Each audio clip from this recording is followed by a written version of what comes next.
Good afternoon. You're listening to Cannabis Corner on WNHHLP 103.5 FM, broadcasting live from downtown New Haven. We're streaming live on TuneIn Radio and NewHavenIndependent.org. We're also streaming live video on Facebook and YouTube. Just go to your Facebook page, look us up, or hit see first to see and hear all the great programs that we have here on WNHHLP. Just a reminder, Cannabis Corner is also streaming live on the Greenhaven Media Facebook page and YouTube page, and also procannabismedia.com. So make sure you go over, check us out, like, share, and subscribe, and do all those great things. All right, it is Monday, March the 3rd, 2024. Welcome to 2025, my God. Welcome to Cannabis Corner. I'm your host, Joe LaChance, Joe the Weed Guy, and I am joined here, of course, by the one and only Farmer Lou, Uncle Lou. How are you today? Bro, just pulling through with the punches, brother. Making it, trying to make it all happen. I'm really excited about today's caller. Danny Danko's a living legend, and I've always, it's where I started my grow journey. So today's, I always love when we have him on. This is, I think, our second time we have him on. We've had him on, a couple times before. Right. And I always love meeting up with him and seeing him, and Yep. experiencing this journey, brother. So. Yeah, a lot of people, I think, remember Danny from High Times when he used to work over there. And he had the Yep. podcast and he did all the strain reviews and everything. And he wrote the book. So Danny, I think a lot of people can relate to like what you said. He helped them start their journey on growing, and that's why I just put him down as living legend because there's so Yeah. many things he's done and he does in this industry. You can't really categorize anything. He's got so many things going on. And I wanted to bring Yeah. him on. I think I'd like to bring Danny maybe to come down to Connecticut some of these times and maybe we could talk to him on the air about that. Yeah, we're trying, brother. You know that, you're firsthand making it happen. So we always appreciate you and all the great things that you're doing. I got to Yep. see you this weekend, so that was a beautiful thing. Yeah, it was nice. It was great to stop down to beautiful Nautilus dispensaries down there in Woodbridge and New Haven there on the line. Yeah, it was Yep. great. Actually, I picked something up. You gave me a nice sample of something from Bricks Cannabis right here Yep. Yep. Yep. in the You know. regular old generic, of course, packaging. Yep. There's a red though, not white like everyone else's. You can't. I think that was a nice play on not being able to do color, so they just Mm-hmm. made the bag red. That was it. It's You something know, different. and with the way the regulations are, you got to stand out where you can. So this is Yeah. called Black Cherry, and it's an indica. It's There you go. 21% THCA, 1.2% CBG. So why don't we put this in the pipe here and let's see how it is. Yeah, as you go through that, it's cool. And it's just checking things Yeah, out. They got I they got a pretty good. When I went down to, we all got our introduction to them at the Expo Canna. You know what I mean? We got to go down to that. They did that. They had a nice little booth there. They had legendary cultivator at Genesis Chem Dog. They had Chem Dog there, Yep. who Oh yeah, was that's right. He was there. He was there with them at their booth. All right, right. so this is kind of nice. It's a little purpley. We'll see. Let's see. Pick a little But nug having off. Chem Dog there is dope. Yeah, that means at least he's affiliated. This is not bad looking. Let's take a little chunk of it. I got a pipe here from our good friend at Bearded Wood, Paul. Got a little nice wooden pipe here. We're gonna try out this Bricks Cannabis Black Cherry. It does look cherry-ish, I will Okay. say. Well, hopefully Not it bad smokes. smell either. I Let's You know give it a what? shot. I keep it honest about all of that. Yeah, we You might as well gotta do it. you gotta Sometimes it comes out a little dry. I'm not, you know what I mean. But I think that if you pick it up and then throw like a Bovita pack in before you even start to smoke them, it'll definitely bounce it right back. Not bad, Lou. You're right. It is a little Yeah, dry. yeah, The color is good. The density of the buds are good. yeah. And I believe that was harvested recently too. So there's a harvest It date, says and harvest date, well, October 2nd, oh, okay. So 2024. So it's we're about 4 months. 4 months out. So that means 4 months harvested. What is it? 2.5 weeks probably dried. And then testing, and then sent out to I us. think You bricks know. actually might cure their stuff. They are a Oh, smaller that's right. grower. They cure as well, so it takes time. No, it looks like that was actually cured. So yeah, it takes a little time. It doesn't say when it was cured. It wasn't packaged. This is true. Here we go. Harvest date was the second. Oh, they go through all the whole thing. Passed testing on the 27th of November. So There you here it go. is, over a month, 6 weeks Secure. from Okay. harvest to testing. And then it was packaged on the 4th of December. Okay. So it's not too bad. Yeah, but once again, it does come out a little dry. So put a Yep. Bovita pack in there. Yeah, when do you think them Cali packs were harvested, you know? I can tell you most of them are at least 2 years out. Right. So Um, let's be real. Unless you're growing it yourself or getting it from somebody you know. which we want you to know, you should grow some. You should. Yeah. Everybody should try to That's why grow their Danny own. Danko's coming on the show. That's right. Everybody should try to grow their own. So Yeah, I that's was why just we have looking. that person coming. I was just looking through some strains that I might want to grow this year because luckily I'm in a place now where it's possible. There you go. At So least throw two, Joe, the two weed plants guy, up may there. take a little shot this year at a little grow. There you go. I did do one plant last year, Good, good. and it didn't come out great. Right. But made a little nice butter out of it. There you go. And it makes something. And that's what I tell everybody. Always take a couple minutes and put your Yeah, idea of growing and then grow something. You know what I mean? yeah. I've Um, never claimed to be a good grower. I can grow tomatoes and stuff, but growing weed is different. yeah. There are some great local cultivators in the state that do great in their outdoors, that do, that really are able to manicure their six plants. And not that anybody's growing outdoors, wink, wink, nod, nod. Right. But it is what it is. The sun is a mighty proponent of growing this wonderful plant, and Well, I think that's the way, right? That's nature's way. It should be that's grown. nature, So, and this is the time. So that's why we got Danny on. It's the beginning of March. Spring is right around the corner. The sun is going to start to line up. You should, if you are in the space and you are going to do a little couple plants with some sun assisted whatever, this would be the time to kind of get those things going. And when you start to propagate those plants and seeds, or you get some clones, just make sure to have enough light on them so that they don't start to flower too early.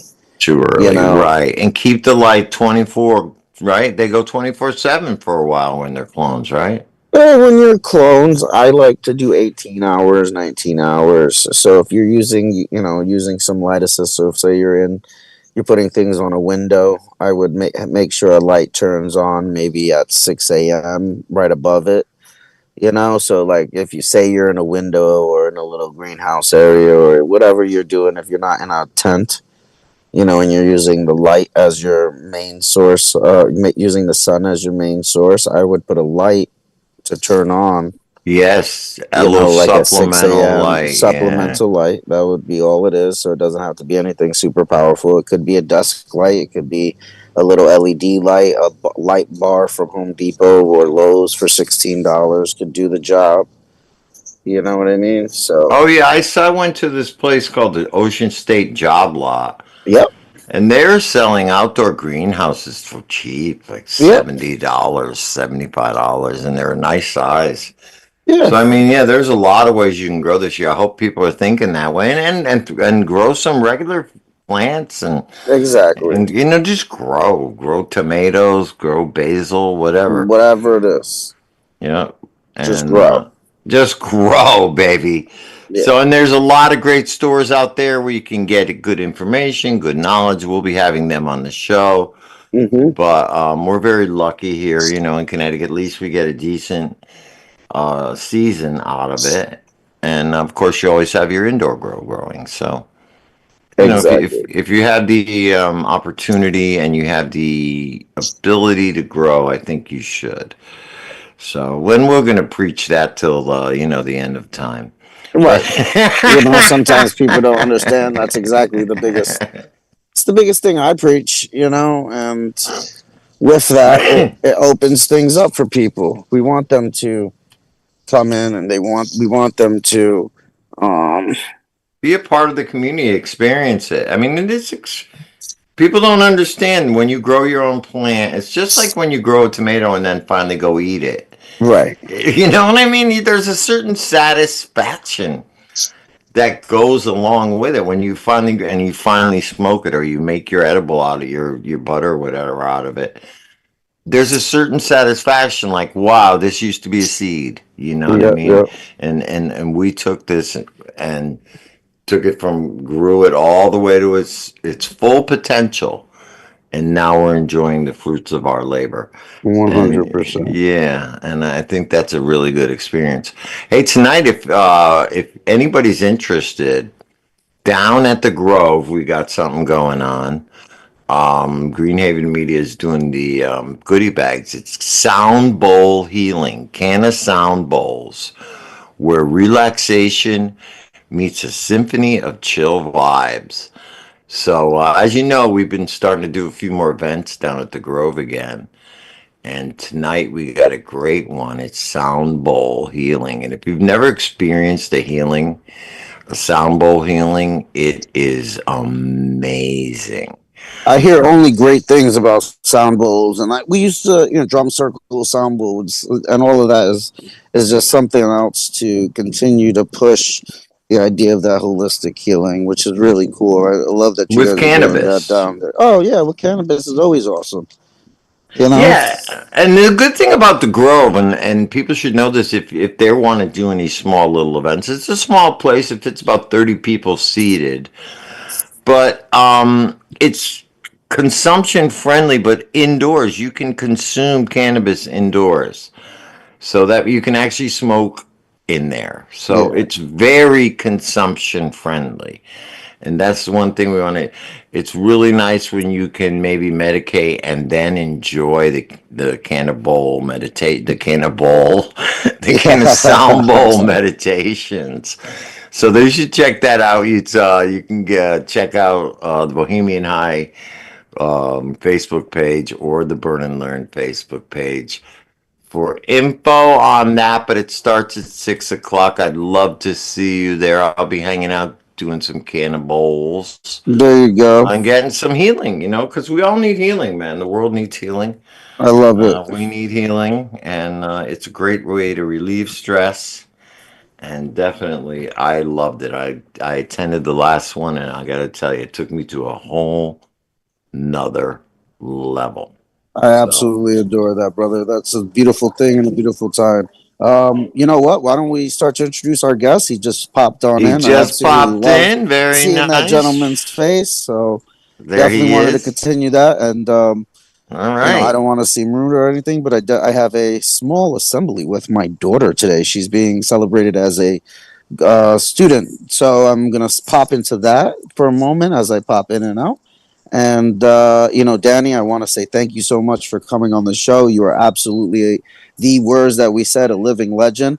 Without I was once a 16-year-old kid in Brooklyn that put a seed in the ground, and learning from you along your path was absolutely amazing. I got to read your print. I got to listen to you in the very beginning of the podcast world, because if we remember well, that was the very beginning of like when people were starting to do podcasts. You had just kind of popped into there and they were getting popular. And I remember that quite avidly, vividly, taking the train picking up my Taboo magazine as I was, in the train The station high in New times. York Yeah, yeah, City.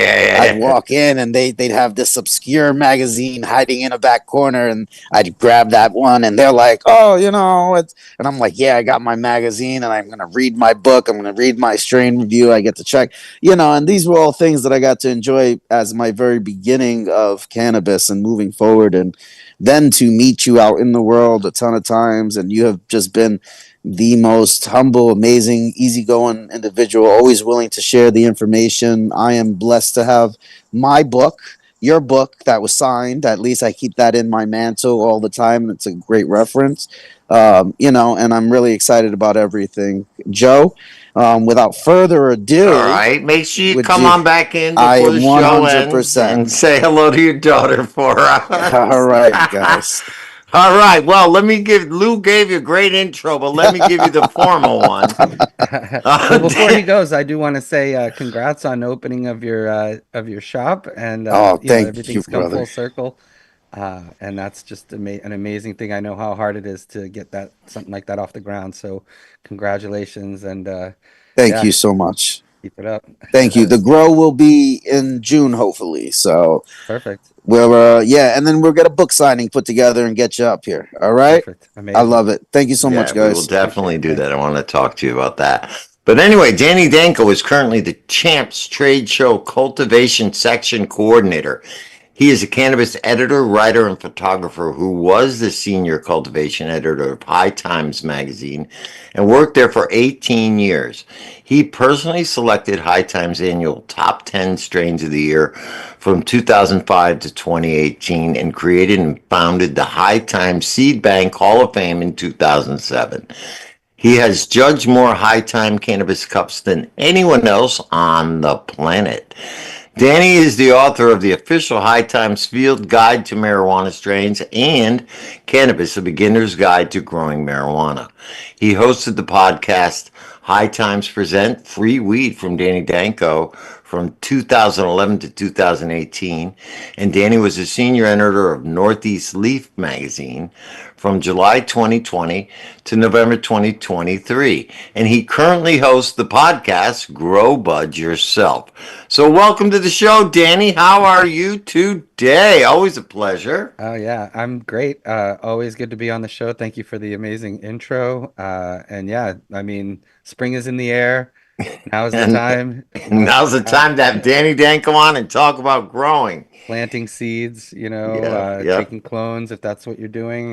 Now is the time. If you're not doing it now, it's going to be too late soon. So, uh, Yes, I as they just say, pulled out my packs today to decide what will be on the menu for this year. nice, nice, nice. Yeah, I definitely recommend people start their plants indoors early in trays. Get them even just under fluorescent lights is fine.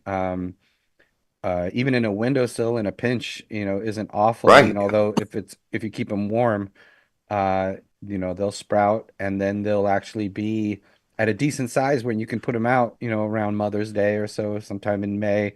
Uh, and they'll already be at a decent size then, instead of starting seeds then, and then having right. Because then to, you're behind. You get a late harvest that way. yeah, you don't have that time to let the plants really vegetate and build branches and leaves and, all the foundation upon which your flowers are going to form.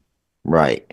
Right. And exactly. You also got to be very conscious of the weather and the way it's, if you're going to grow outdoors, that Right. is. Oh yeah, big time. I mean, you're at the mercy of the weather, of course, and even now, if you put out plants a little too early, they'll start flowering. So you really do have to time it just about right.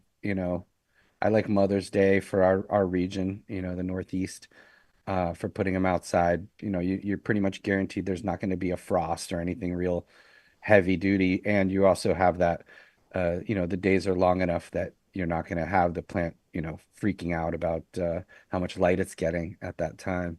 Yeah, right. A lot of people say, oh, 420 put them in, but that's too early as far as I'm concerned. Unless Yeah, you're supplementing with light, to keep them in veg. I mean, some people do that if they have greenhouses.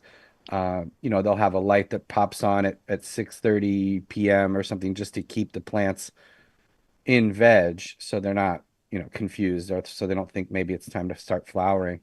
But I do see that sometimes when people start them a little too early, put them outside, and the plant starts to flower. Then eventually, by June or so, it's going to figure out it's vegging it, but it's going to have to come back from that. And I had that that happen last year with the plant. yeah, yeah, it Yeah. happens. It happens a lot No, with and vegetable. I learned. I learned. Even a But floodlight, any kind of light will interrupt that. So you just want to keep that dark cycle right. uh, at to a minimum. Right. So to your point, you can actually get started now. Sure. Now would be the time to get your little seedlings going, your clones or whatever you're going to be doing, get them going because for that time you can be ready. Yeah, I mean, people wonder how do they get those huge trees in Northern California, those like, 10, 12 footers. And the secret is, I mean, of course they have a great climate, they have great soil, but they also start those plants in the winter time, and they veg them out until they're 3 or 4 feet tall indoors before they even put them out in May or around then. So they give those plants a huge head start, and then they're able to spend the summer just building on that, and that's how you get those big 10 pounders, you know. Right. No, that I've seen those and now I get jealous, right? Like Yeah. who the hell could, but it's possible. I know there's a book out called like Five to a Light or something where you can get 5 pounds for on one light if you grow it in a certain specific way. And I think that's a lot of it is the techniques that you use for growing. I know there are many ways where you can something called mainlining, right? There are Hmm. and the green carpet they call it. What is it? Right. The screen of So green. The screen of green is one of the them for screen sure. of green. So there's a lot of different ways you can manipulate the plant to make one plant actually yield 5 times, 10 times more than it normally would if you just let it grow straight up and down out and let it go on its own. Oh yeah, absolutely. Um, is there any certain method like that that you use or that you would recommend for somebody, let's say, who does have a space constraint or whatever, who does want to maximize their yield? Because in Connecticut, we got low, 3 plants in veg and or flower and 3 plants in veg, so we have low plant limits. Hmm. What would you say would be the best method to get the most bang for your buck in the least amount of space? Is that Right. Well, mainlining worth it or it that's a great technique. The first thing I would say is you need to give the roots room, because if right? you're vegetating the plant longer, that you're going to have more room for the plants. So you're not going to be going with a 1 gallon container. You're going to want, I usually recommend at least a gallon per week of vegetative time. So if you're doing, a 4 week to 5 week veg time indoors, you could use a 5 gallon bucket. If you're going to do 2.5 month veg time, you're going to want a 10 gallon bucket. Right. And in that way, you're giving the roots room to spread out, and the plant itself is going to react like the roots do. It's going to branch out and grow, uh, basically commiserate to how much Right. A space lot of you have. people neglect that. Why aren't I getting big plants? And then, well, you never took it out of the 1 gallon. You never took it out of the Yeah. 1 gallon pot. Right? What Yeah, do you root expect? root bound plants will definitely yield a lot less than plants that have room for their Right. roots. So that would be the first thing, and then it's a matter of manipulating the light cycle. So you want to ensure that the plant's getting at least 16 to 18 hours of light per day, uh, so, you're keeping it in the vegetative stage, and you can train the plant, you can top the plant, you can prune the plant. Um, that method you were talking about, the 5 plants per light, that uses a lot of defoliation as well, strategic Oh. defoliation. Oh So, yeah, the lollipop, the whole right, there's thing. a Right, certain right. couple of There's times. so many. Hmm. Yeah, and plants rebound very quickly from that kind of activity if it's focused activity. And so there's a lot of techniques to boosting what you get out of each plant. And again, with the plant limits the way they are, uh, the limit is on the amount of plants, but not the size of the plant. So Right. you can grow bigger plants. You just need So the more longer space veg you have, time. the better off you are.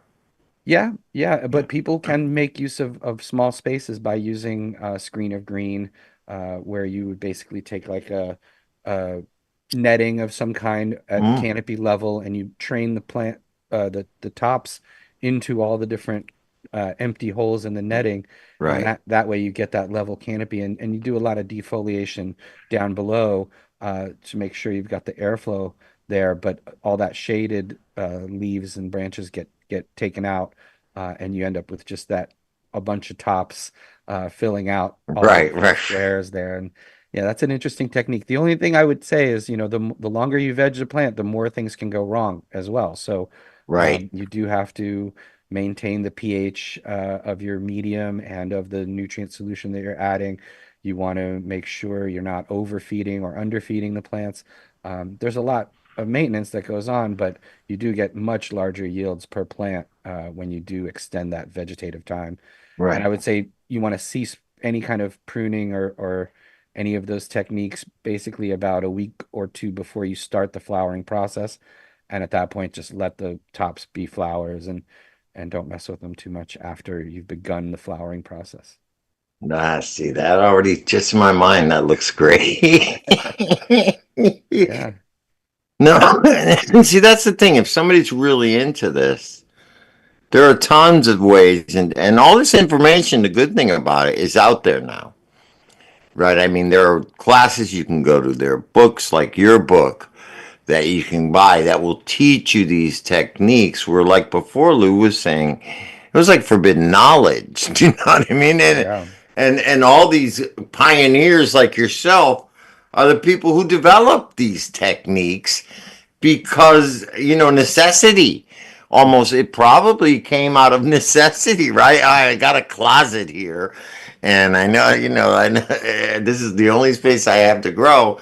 How can I get the most out of it? So, we live in a different age now with this all this information out there, and it's a really, I think, a great time for those who live in legal states and maybe not, but to go out there and at least give it a try.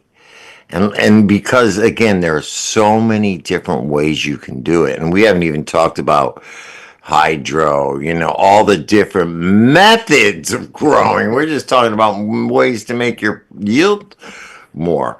But Hmm. yeah, then again, you talk about indoor growing. You could do a hydro, you could do soil. There are Hmm. many different methods to use. Would you say the most efficient way to, let's say in Connecticut, the legal way is an indoor grow? To grow indoors would be in a soil medium? Well, I would say it's more forgiving. If a Right. problem goes wrong when you're growing in soil, you have some time to fix it. For beginners, I typically tend to recommend soil or hand watering a soilless mix of some kind. Hydro is, it's like driving a race car. Everything has to be dialed in perfectly at all times. And your reservoir is basically your engine. So you have to make sure the temperature of your nutrient solution, the parts per million of any uh, added plant foods that you've put into that nutrient solution is dialed in, and the pH of that nutrient solution always monitored and dialed in. Because if something does go wrong in hydroponics, it goes wrong very fast, and you don't have a lot of Right. uh, a lot of time to fix it. So you just want to constantly maintain that reservoir and think of it as the lifeblood of your grow. Yeah. And because the reservoir is constantly feeding the plants aren't pulling in nutrients from soil that's broken down. They're just pulling it in right from the water, the nutrient solution that you're adding. That's in the water, yeah. Right. So everything has to be there. The oxygen for the roots, carbon dioxide for the plants, and all that water Yeah, as well. it seems to me like for a home grower, that hydro might be a little complicated, a little costly, a little high maintenance for somebody who's just getting started. Unless you're really, really into it, it seems more like something that's for commercial growth. Do you know Right. what I mean? Yeah. I mean, that's kind of how I explain it to people too. It's like soil is like having a fish tank, and hydro is like having a saltwater fish tank. Right, right, It's a lot exactly. more maintenance, a lot more work. But you can end up with uh, explosive growth rates. You know, Right. when hydro is dialed in, the plants grow. You can practically watch them grow. So you do get that Right. like unencumbered. You know, when the roots aren't encumbered by anything, they do expand very quickly, and that results in a lot of fast growth for the plant as well. Um, but I, you know, I think it works better for things like lettuce, you know, things that take 2, 3 weeks and then you Right. start over. With cannabis, it really does take a lot of maintenance to succeed at hydro. I agree with you on there, and I also think that there's something about natural soil and the plant growing the way nature intends it. And not to say that, of course, there are many plants that do grow just in water, like the lotus plants and lily pads and things like that, but that's their natural way of growing. I think, nature intended cannabis to be grown in soil. And that is the best way. But again, for commercial purposes, for again getting a large yield in a short amount of time, it's I want to say scientific, but it's a different method. It's a Hmm. difference between grilling and broiling, or Right. whatever, baking something, Yeah, right? and some people I feel they're more tuned into that. You know, they want more of a lab type of environment than they don't necessarily have a green thumb, but they understand the mechanics and the technology. So there are certain people who enjoy hydro and honestly, I mean, I've smoked great hydroponic cannabis and great Oh, living soil cannabis. absolutely. To me, the real key is just not to overfeed it, whether you're using hydro or soil, and you can do it Right. with both. So. Uh, yeah, it's really just keeping the plant happy and not sort of overdoing certain things, overwatering, overfeeding. Yeah, and there we go to the next thing. Then you got to get you worry about nutrients, right? Hmm. Right. And you have a choice, a lot of options there. You know, there's organic living soil nutrients that take a little longer to break down and as mentioned, are a bit more forgiving, but not nearly as potent as something like a three-part system that's chemicals that are, perfectly soluble for roots and very Right. quick and easy to take in, but also very concentrated. So, you just need to understand basically what the plant's needs are and give them what they need without going overboard. Yeah, no, it's very true. It's a delicate balance that you have to learn how to maintain. And again, I think you get to that point where if you can get to a mix that is close to nature as possible, Hmm. then you're going to get a better resulted grow. Again, you can't always control that, but then again, like we were saying before, with the different technology and now the way things have advanced, you almost can. You really can, especially if you can get it down to know what kind of soil your specific strain grows in, specifically, especially a landrace in its specific area. You can almost duplicate the soil condition at least as close as possible using nutrients and the right Hmm. balances. Yeah, I mean, I'm most excited about seeing living soil and how that's playing out with people using less and less nutrients and reusing the same soil and amending it and using no-till methods and uh, Korean, nutrient formula KNF and all of these ways of basically weaning themselves off of the bottles entirely and Right. just feeding soil and allowing that soil to feed their plants and sometimes reusing that same soil 10, 12, 15 times and actually Composting, right. yeah, adding organic material on top and using cover crops and things like that, uh, companion planting. Really, it is going back to, the old ways, but the Which is old ways beautiful. worked Yeah, I'm worked smiling. wonderfully for Just many years. like the Native Americans used to do it. They knew how the different crops grew together, what plants grew well with others, and they were growing cannabis along with Yeah, I mean, that. people think of factory farming like it's been going on forever, but it's really only since just after World War II that we really started factory farming the way we do. And before that, everything was organic by by default, basically, Right. until they had to figure out a use for some of these. chemicals like nitrogen and phosphorus And that really, were if you look at there's what, three major nutrients that the farmers, the commercial farmers use. What is it? nitrogen, phosphorus, Nit- and potassium, that's it. And that's and all they butane. throw in there. Right. And there's all That's these micronutrients and especially with cannabis and you're talking about terpene development, right. that's not necessarily because of nitrogen, phosphorus, or potassium. That's really a combination of so many other factors in converting that sunlight into energy and into the essential oils that really is what where all Right. the cannabinoids and everything are, and the terpenoids and flavonoids. It's all essential oil production, which isn't necessarily brought on by those major nutrients you Yeah, the mentioned, but three many, majors. many of the micronutrients and even other things that are in the soil that you can't really replicate. Living creatures. Hmm. I mean, if you threw a seed outside in your yard or whatever, in the woods, and it would grow, but along to help it grow are a plethora of nature and natural elements that exist in that soil that you can't really duplicate in a bag, Hmm. Yeah, but the you soil food can. web. The soil food web is what Elaine Ingram calls it, and it really is a web, and it's Yeah. links of a chain, and all those links have to be there for the final result to be, spectacular, right? Yeah, yeah, and that's really when you start getting. It's funny how we've advanced so far, like we were talking about with all the nutrients and the hydroponics and the different ways to cut the plant and the methods and all that.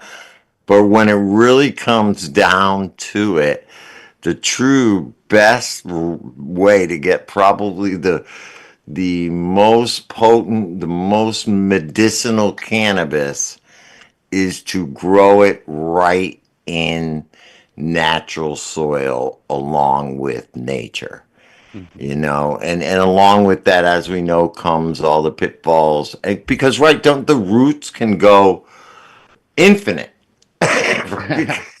Yeah, I mean, certainly if you're growing from seed and you have that taproot energy, it really does dig deep and it allows you to rely on fewer waterings, and especially if you have a nice, loose, airy soil, um, those roots grow very quickly and very deeply for Right, sure. and they're coexisting with earthworms, and they're coexisting with little bugs, and Mhm. And the you mycelial know, strands as well, the mushroom right, strands, fungi. People, yeah, mycelial the fungi whole strands, fungi network is beneficial another. bacteria.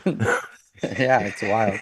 The deeper, you go into it, the more you realize how much of that is going on in nature, and we're just trying to uh, basically just copy that indoors if Yeah, that's what we're doing inside or in a greenhouse or any other sort of growing application.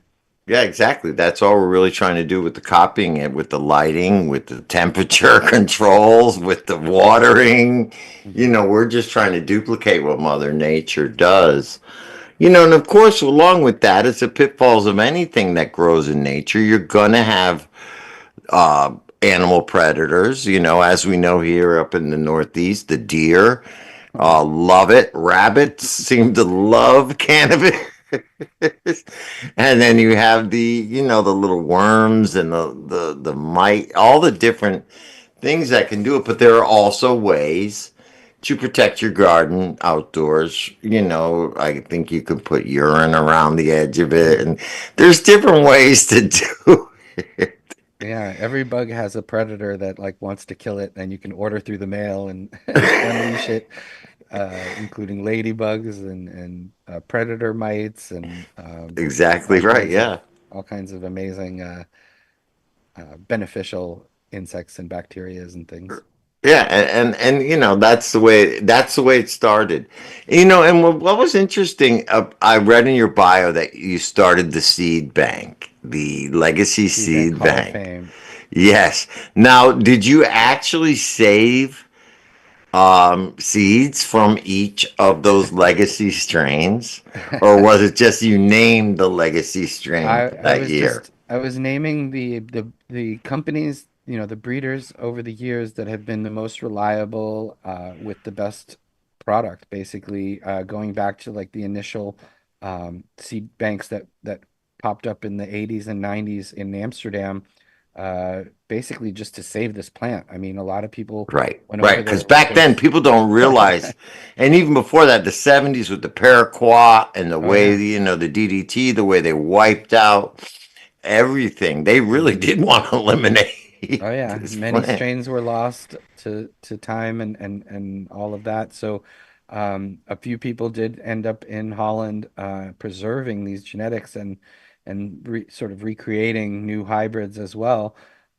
So I started out with that with those seed banks initially as like the inaugural 10 that that I put in there. And over the years, every year or two, I would add another 10 in the magazine in High Times to the Seed Bank Hall of Fame. I think I did a total of 50 to 60 total seed banks that had been in there. And, they were judged by the quality of the product of the seeds, that they produced, as well as their customer service, Mm, how long they've been in business, are they easy to reach and get answers from if you have an issue or a problem or a question. And so, yeah, over the years, I think that, you can still find that online somewhere, but I did basically amass about 50 to 60 of the top seed banks over the years that created the genetics and preserved the genetics and many, created the building blocks also for many of the strains that, we enjoy now, which are in many cases polyhybrids, meaning right, very many. Oh, multiples of that's where I'm going perennial. with this. Right, right. So We're now talking you've about got, going back to our roots. now you've got four-way crosses and eight-way crosses of these, Yes, and then it becomes more about finding the right phenotype or genotype or even chemotype, whatever it is that you're looking for. Then it becomes about digging through those packs and pheno hunting, finding the variety, the actual pheno of that variety that's best for you, and keeping mother plants of that and taking cuttings and right. you know and that's the way to maintain sort of consistency and be growing actually the same thing because even in a 10 pack of seeds, you're going to have A somewhat of a variety. Yeah, just variety. learning about the pheno hunt and the difference. A gentleman, I was at an expo type of deal, and he was showing me, here's a seed pack. These are 5 different seeds. Here's what came out of each one, and every one, even though they're the same strain, came out of the same pack.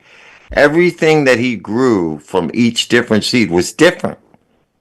Right, Was even though it was the same seed, came from the same pack, grown in the same conditions, each one came out different. And I'm learning that now. right. It's Well, very there's interesting, different. like how each seed has its own personality, Yeah. Oh yeah. like a Yeah, baby right. almost. And you look at this, it's the same with humans and animals and everything else. It's, brothers and sisters can be very different from each other, even though they're coming from the same gene pool. And it's the same with cannabis. And, you can stabilize strains and sell, um, you know, more stable genetics that will act similarly, but never is it going to be exact. I mean, that's just Right, not how genetics works. But those F1 hybrids, the first filial crosses between two very different strains, that's where you find something new, which is right, exciting, right, which a new flavor, a new terpene profile that hasn't been seen before. That's how right. those are found. So it is important to keep popping seeds and looking for those brand new varieties to that change the Yeah, world. exactly. Right. And I think we've gotten away from that. And I think the way to do that is may start off from the beginning again. That was where I was going with this. Do those seed banks still exist? And are there people who actually do curate seeds, let's say? And I think it's wishful thinking to go back to the '70s, but do people cure some of these original land raised strains like the original lamb's breath, let's say, that I used to smoke in 1979? The original Acapulco Gold, the original that with the strains we thought we lost, Right. Panama Red. And even, some of the Jamaican, the original Jamaican stuff that Bob Marley was smoking. is Are there people out there, are there places that if somebody wanted to, say, grow an original land race or start with one and maybe create new, different, what do they call it, crossbreeds out of it, are there places to get them now, or are they very hard to find? They're hard to find, but they're out there. I mean, there are certainly people who preserve landrace genetics and have, the old Colombian strains, the old Oaxacan and Mexican Right. strains, the uh, Middle Eastern strains, The particularly a lot of Afghani hash making stuff, strains, right? Afghani and Iranian, and so there are, but I wouldn't just trust a name on a seed pack. You really have to do the research, and it's why I started the Seed Bank Hall of Fame too. Is That's what I because was at. yeah, it was, you got to do some research and make sure you're dealing with a reputable supplier and someone who actually goes to those locations and gets those seeds from where they actually come They from, came from, yeah. because the cannabis plant is very adaptable, and once you start growing it in a different location, it takes on, uh, it adjusts to that climate, and that's why, cannabis was never native to Hawaii, but when they brought cannabis to Hawaii, it became phenomenal cannabis because it Right. adapted to the Hawaiian climate of, lava, soil, and beautiful sunshine and rain once a day that just comes right through. And so it's like a perfect climate, and the plant adjusts to that. And if you The take it to original the Maui top of Wowie, man, there was nothing like it. right, electric, very electric, Right, and the color of it. that's, Oh, that's a plant that's adapted to its location. So you can take a land race and move it to a different place, and it'll adapt over time and evolve into something completely different. So that's important for people to know too. I mean, there's nature and there's nurture, and both things play a major factor in genetics as far as over time. right, right. And How again, a we plant talk about grows. the technology now. If you wanted to, really, you could design a grow room that would almost match the weather conditions of that tropical area. And if you really wanted to get deep, you could create a soil mix that duplicated the. If you really wanted to take soil right from that area, and that Right. duplicated the conditions, you could really actually grow some of these really old school original strains as if they were, they'd been thrown out by Johnny Appleseed or whatever out there, and just grew on their own. Yeah. Yeah, I mean, and the important thing is just like I said, just keep popping seeds, even if you don't have access to landrace genetics. There's a lot of great Yeah, there seed are. banks out there and great possibilities, and especially if you're trying to start your own brand or your own variety of whatever, just you know, look for stability, look for resistance to mold and pests and things like that, as well as just whatever flavor and terpene profile you're looking Right, for. right. Because wherever Just you're living, you have to grow. You have to grow what's going to grow best, especially if you're growing outdoors in your condition of mhm, where you live. Something that grows well here isn't going to grow well in Florida. I learned that when I moved to Puerto Rico. I thought I was going to grow in Puerto Rico, right? And I threw some plants outdoors. I just put some seeds and some plants, and I forgot that it's a 12 and 12 hour light all the time. It right. never changes. So Yeah. I had these little plants this big that were budding already. Right. If you get close to the equator, you don't have those shifts in photo period that we get further north or south. But Right, and yeah, that's something you have to count for In Colombia and places like that, yeah, they use artificial light to to supplement, right? They do extend that the in Puerto vegetative Rico too. stage, so they get bigger plants that way. But if you leave them to their own devices, they're just going to be little popsicle stick flowers, you know. And eventually, Um, like you say, I think they adapt. Whatever those mhm. strains are that are grown outdoors naturally, they adapt just like in Jamaica. They have the same light cycle. They adapt and they will grow. They grow wild like a weed. That's why it's called weed, and it's good. It's potent, but that's something that's really hard to duplicate without just letting nature do it and leaving it alone, you know? Yeah, yeah, absolutely. That's one of the things I'm, doing with Champs trade shows now is, Yeah, I wanted to get into that. What tell us we're a little bringing bit in about that seed now that people. we're Right.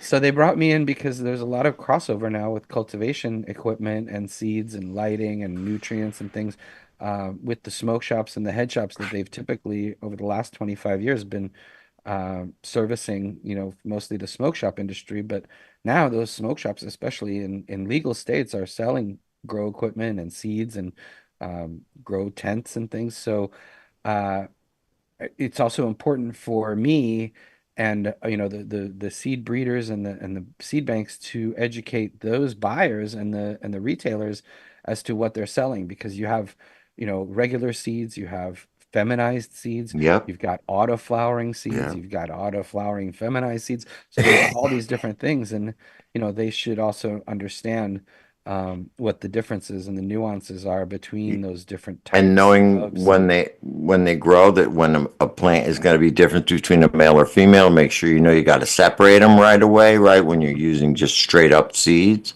Right, right. And the hydro stores know this, but the smoke shop people are just they're catching up and they're Even the learning more. garden stores, I've noticed, like the regular garden stores, like Van Wilgren's or whatever, are starting to get into more of indoor cultivation. Oh yeah. And these people need to learn that stuff. I'm sure at the trade shows you get a lot of home gardeners who've never grown cannabis before, right? Yeah, absolutely. And yeah, and like I said, there's a lot of crossover now. There's these shops, Yeah, I've whatever been they're noticing buying, that. they're selling whatever their customers are buying. So they're realizing that they have customers interested in home growing and growing their own, and they're selling them seeds and grow equipment now. So it's great. It's our next show is in Atlantic City in May. Then we've got Chicago in June. Then we've got our big summer Vegas Now, these are show. champs. Champs trade shows, yeah. And if people want to find out more info, they can go to champstradeshows.com with an S.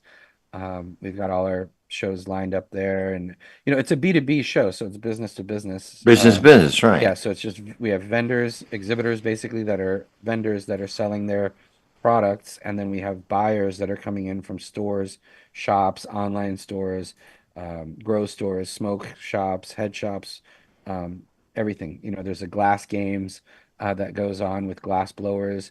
Oh, and the There's closest one to money. here is Atlantic City?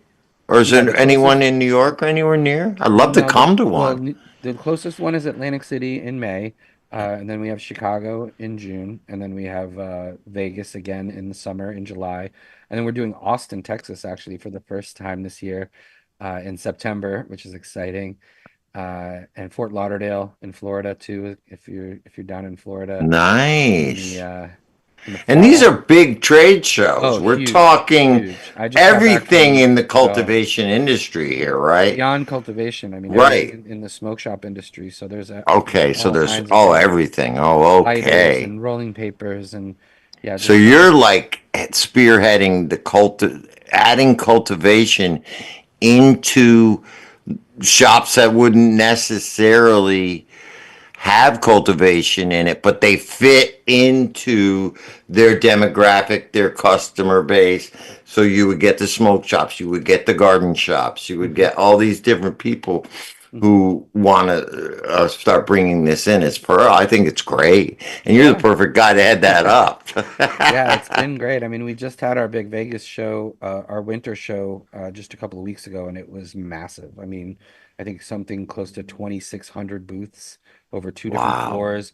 We had a skate park in there with the half Oh, pipe and a whole wow. street section for professional skateboarders there, like Danny Way and Stevie Williams and a bunch of pros riding inside the show, for people as entertainment. We've got the Stizzy Lounge where people can play pool and get drinks and snacks How and cool. I things. bet Atlantic City will be similar. Yeah, yeah, it's They'll a do smaller cool show than stuff like Vegas, but that. it's still Yeah. pretty big, and it's very Yeah, much because a lot of business happening on the trade show floor because it's a B2B show. Everyone there is there to do business. So and grow shops can go buyers are obviously buying. too. Oh yeah, Yeah, grow shop.